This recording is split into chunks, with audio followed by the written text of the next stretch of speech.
Maloelele talofa lava, nisabula vinaka, hello oketa, and welcome to Voice Blue Pacific. I'm Cheryl Berra, and over the next half hour, we'll take you inside one of the biggest moments of our region. All eyes are on Honiara as leaders from across the Pacific gather for the 54th Pacific Island Forum Leaders Meeting. This is more than just a meeting. It's about shaping our future, our unity, and our Pacific way.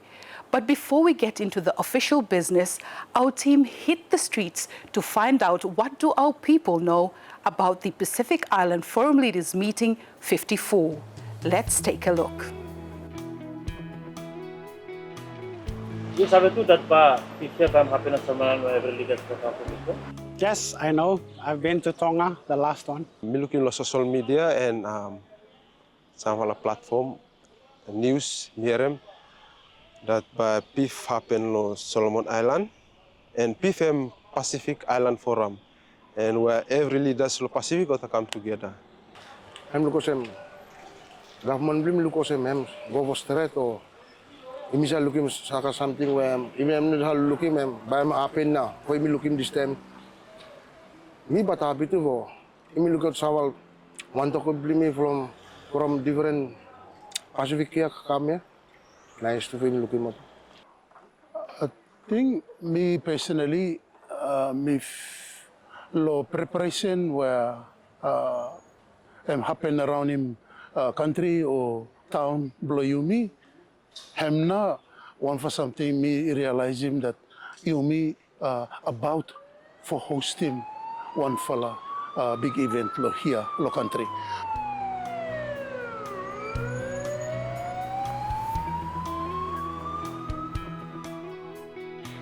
I just want to ask that when they're having their meeting, I just want them to remember, and I just ask for them to remember that whatever outcome that comes from their meeting will affect us young children of the Pacific.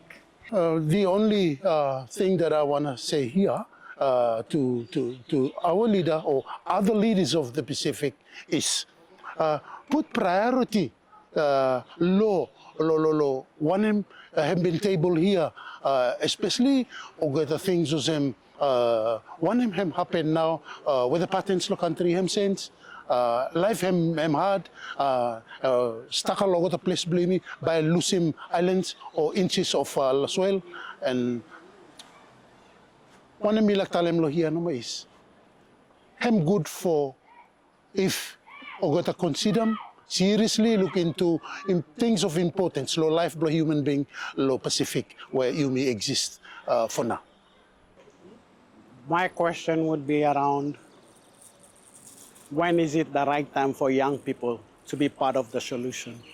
For our work here, we do a lot of intergenerational transfer of culture, and I know the 2050 strategy has a lot of conversations and plans around how culture can be integrated into the different interventions that each of the governments in the regions are doing. But I think over the years we haven't seen much. We've seen the rise of technology, but where is young people in all of this? When would it be the right time for young people to be part on the table, to be part of the solution? A lot of times we have a lot of gray ceilings in our public offices, so a lot of times opportunities are scarce. I think particularly for the Prime Minister of Solomon Islands, when is data not enough? People talk about 70%, and it's often done in speeches, but the question would go directly towards action. What are the plans for Pacific leaders, including our Prime Minister, to support young people to be part of the economy boost, part of social boost, and part of the bigger climate change solutions? Milagota leaders must look sabe what na important mi falata youth in the Pacific.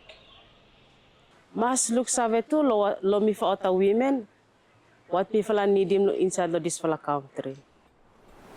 Our people have spoken. And while some know the ins and outs, for many this is a once-in-a-lifetime event. Leaders from across the Blue Pacific gathered right here in Solomon Islands.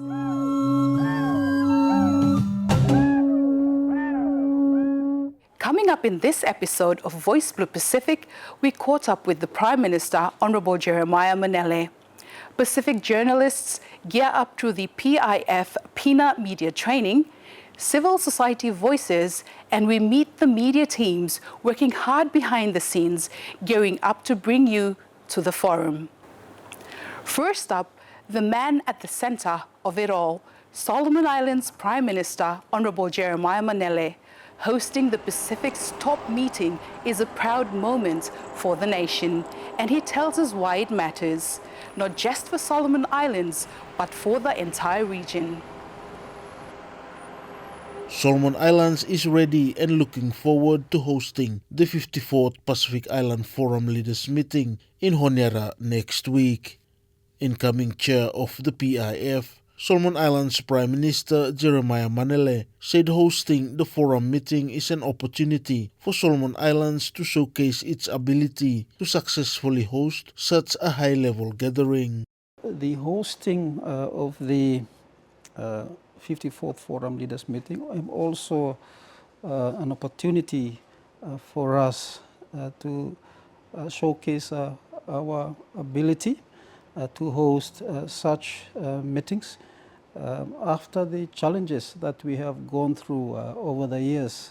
As chair of the 54th PIF, Prime Minister Manele said he will ensure there is regional unity and cooperation. So I will be working very closely with our leaders to see that there is regional unity, there is political leadership at the regional level, to ensure that there is stronger collaboration and cooperation among our regional organizations and institutions, so that we are stronger, we are much better coordinated in implementing our own decisions.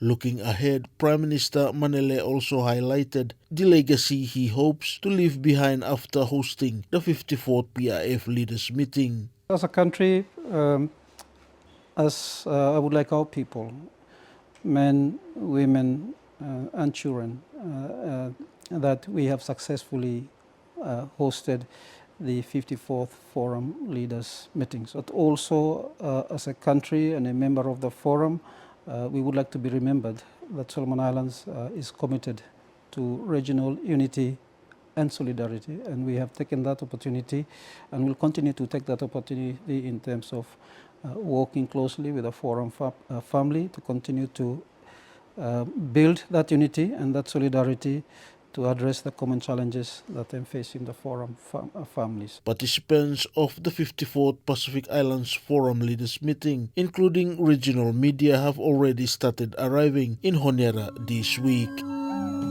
From Honiara, I'm Alex Dadamo.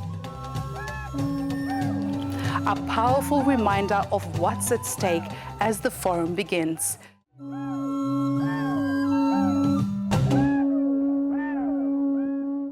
Covering an event of this scale is no easy task.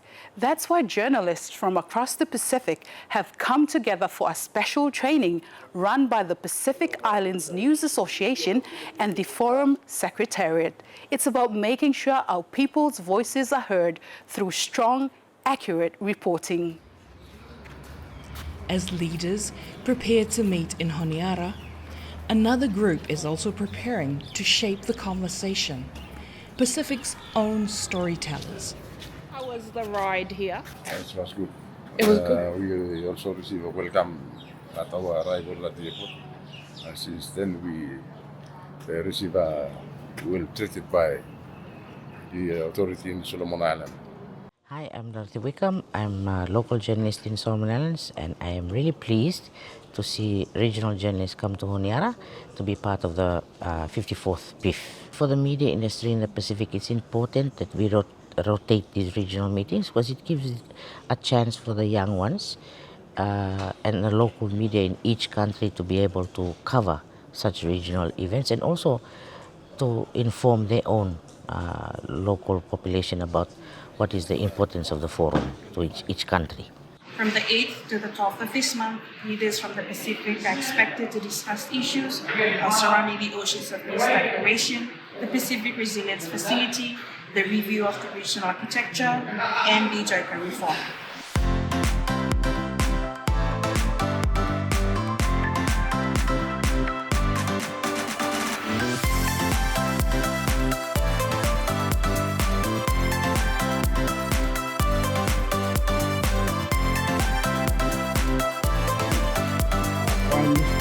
On behalf of the PIF's Communications Unit, the Pacific Island News Association, and the Media Association of Solomon Islands, MASI, we would like to welcome you to this media workshop. For some of you, this may be your first visit to Solomon Islands. For others, it is a return. I hope you have already felt the warmth of our people and enjoyed your stay in Honiara. We are proud to host you here and to share not only the forum, but also our culture, our stories, and our hospitality. Hosting the forum for the third time after 1979 and 1992 reflects our commitments to Pacific solidarity and to the values of unity and cooperation that lie at the heart of the Pacific Way.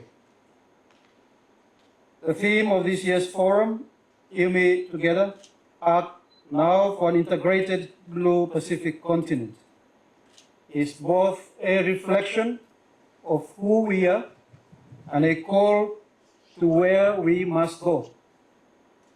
UMI Together, we are together. These words speak directly to our identity as Pacific peoples. In Solomon Islands, they reflect our custom and our Wantok system, traditions that honor kinship, mutual support, and collective responsibility. These are not just cultural expressions, they are the foundations of our regionalism. Act now. Our challenges demand urgent actions, whether it is the impact of climate change on our shores, the sustainable management of our resources, or the resilience of our economies. The time for plans and discussions has passed. Now is the time for decisions and action. An integrated Blue Pacific continent. This is our shared vision, a Pacific that is peaceful, resilient, and future-ready. A Pacific that speaks with one voice, values its diversity, and is united by the ocean that connects us. This theme is both a reminder of our heritage and a call to our collective responsibility. And this vision will only come to life if it is understood and embraced by our people, and that is where the media is essential. In this journey, the media plays a vital role. You are not here as observers. You are participants and partners in shaping the future of our region. The forum will debate strategies and frameworks, but our people will ask, what does this mean for me, for my family, for my community? It is through your work that those answers will be found. You will tell the stories and make these regional decisions meaningful for everyday Pacific Islanders. Through your reporting, the messages of our leaders will reach communities, helping people understand the discussions and decisions that affect their lives. In this connection, I urge you to also report and share your stories with balance and media ethics at their core. I know your work is not easy. Many of you operate with limited resources in small newsrooms, often with little support. yet you continue to inform our communities, connect people to important discussions, and help ensure that the decisions of our leaders are understood and acted upon. For that, I sincerely thank you. This workshop comes at a critical moment. The 2050 strategy for the Blue Pacific continent sets out our long-term vision for resilience, security, and prosperity. But strategies alone are not enough. They must be translated into action, into tangible outcomes that improve the lives of our people. Success will not be measured by communiques alone. It will be measured by the trust of our people and the real changes they can see and feel in their daily lives. This is why the conversations you hold here and the stories you tell are so important for building trust and clarity around our collective journey. Distinguished guests, ladies and gentlemen, the canoe of the Blue Pacific has already set sail. The waters may be made uncertain by rising seas, global shifts, and economic pressures, but we are not powerless. If we paddle together, guided by our shared values and united in purpose, we will reach our destination. Over the coming days, I encourage you to strengthen your networks, share your experiences, and lift up each other's voices. Let your stories reflect not only the challenges we face, but also the resilience, unity, and hope of our Blue Pacific. So for this year, there are some political issues around the New Caledonia issue and also the West Papua. On the nuclear legacy issues, there's work towards trying to operationalize the Rarotonga Treaty, and this also includes the work around the Alps treated water with Japan.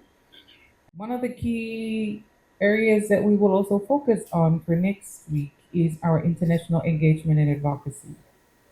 So the Troika, when they met early this year, and with all these policy changes that was coming out of the US, there was a tasking from the Troika leaders for us to do a comprehensive assessment of how the region is being impacted by the policy changes in the US.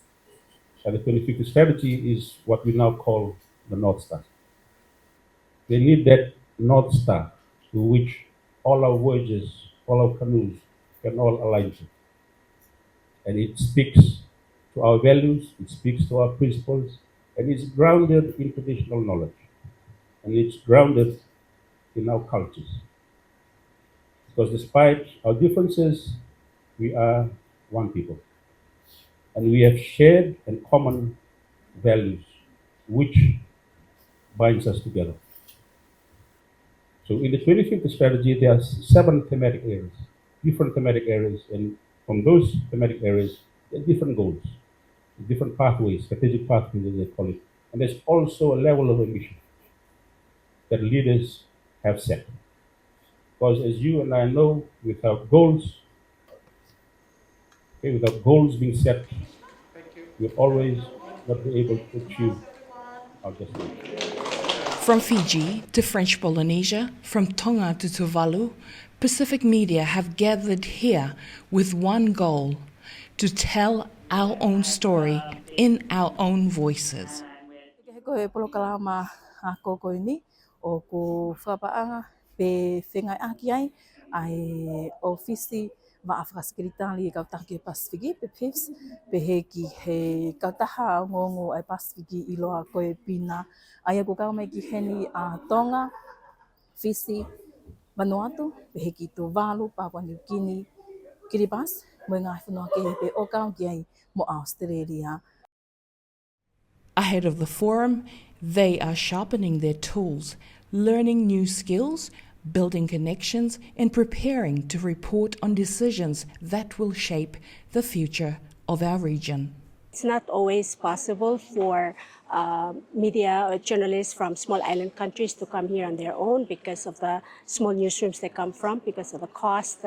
PINA helped make that possible. You know, for example, like for us coming from Palau, we are able not only to see what the rest of the Pacific is working on in terms of priorities, but we also have the opportunity to see what role our government also plays there and how this translates for our own people. The Media Association of Solomon Islands, in partnership with PACMAS, ABCID, just held its workshop a few days ago. That's for the local journalists. And we had people like Johnson Honimai, who has worked for the forum, to come and explain the protocols, the etiquettes surrounding such meetings.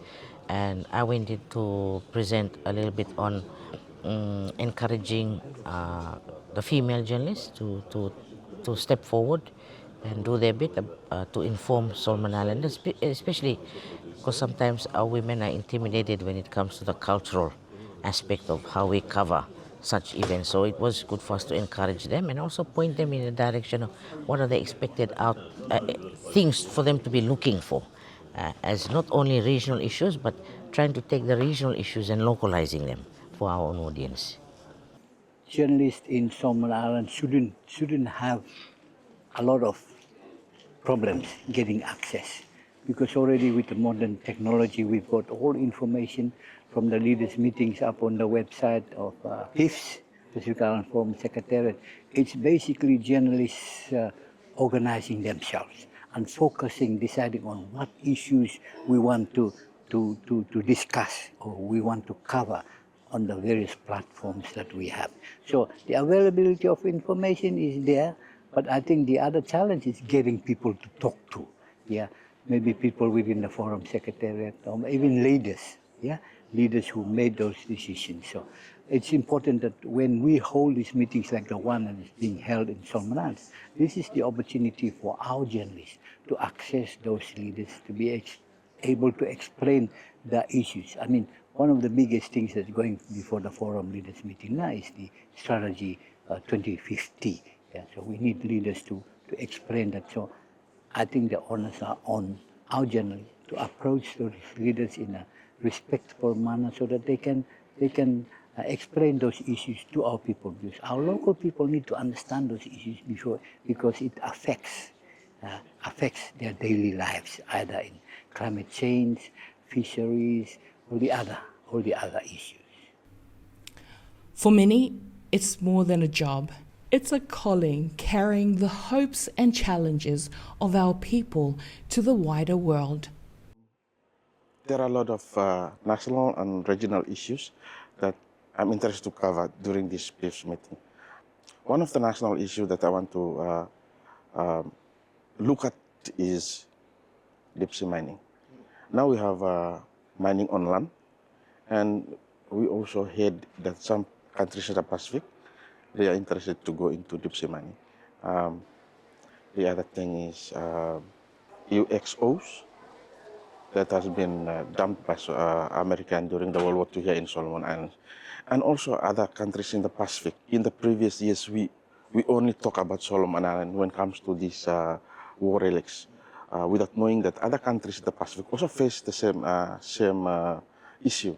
So I think it's time for us Solomon Island journalists, and also I want to team up with other countries that's also affected with this issue to be a collective voice and look at, disseminating the information, hoping that the leaders, or especially US and Japan, could help us, the region, to address this issue.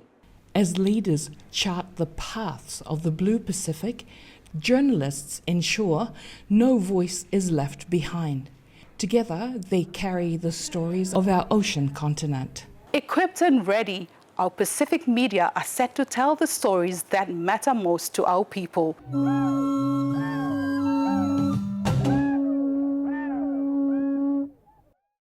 While leaders sit at the table, civil society groups representing communities, Churches, youth and women are making sure everyday Pacific voices are not left out of the conversation. Here's what they're saying. One of the beauty of coming together is we're able to hear each other as civil society.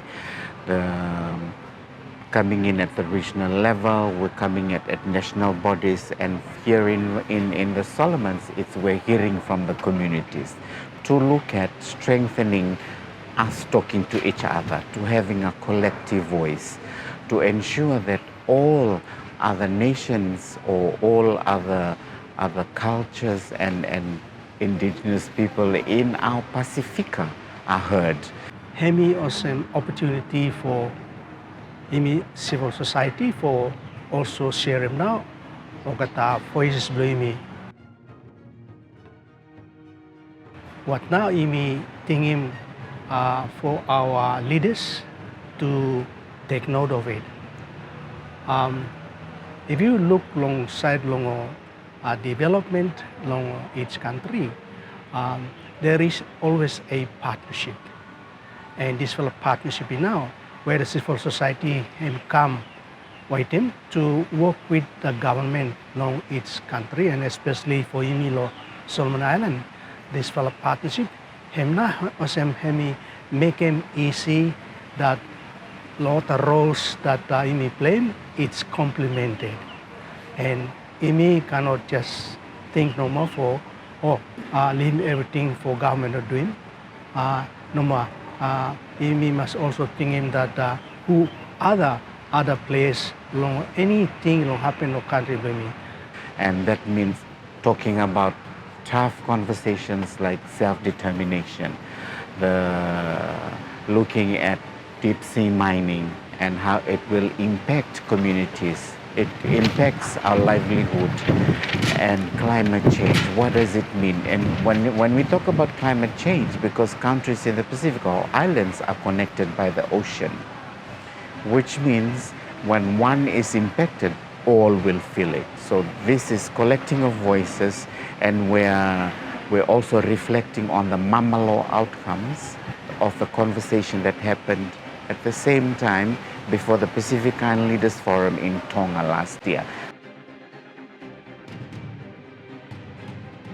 By coming together also, Hemi gave him more of the space, and also the issues or the challenges that himself bring him together, so that the government blame me or everyone for Sabe, and also for the marginalized groups or the people, the remote areas, or the women, or the young people, or the children, or the disabled people. And that is where a lot of them, the civil society, started bringing out now for explore for what the leaders doing for here. We're about people, and our people is our Pacific. Clear, passionate voices reminding us this forum is about people, not just policies. And finally, before the leaders gather, let's meet the media team who will be bringing to you the action. From seasoned reporters to fresh Pacific storytellers, they're ready to capture history in the making.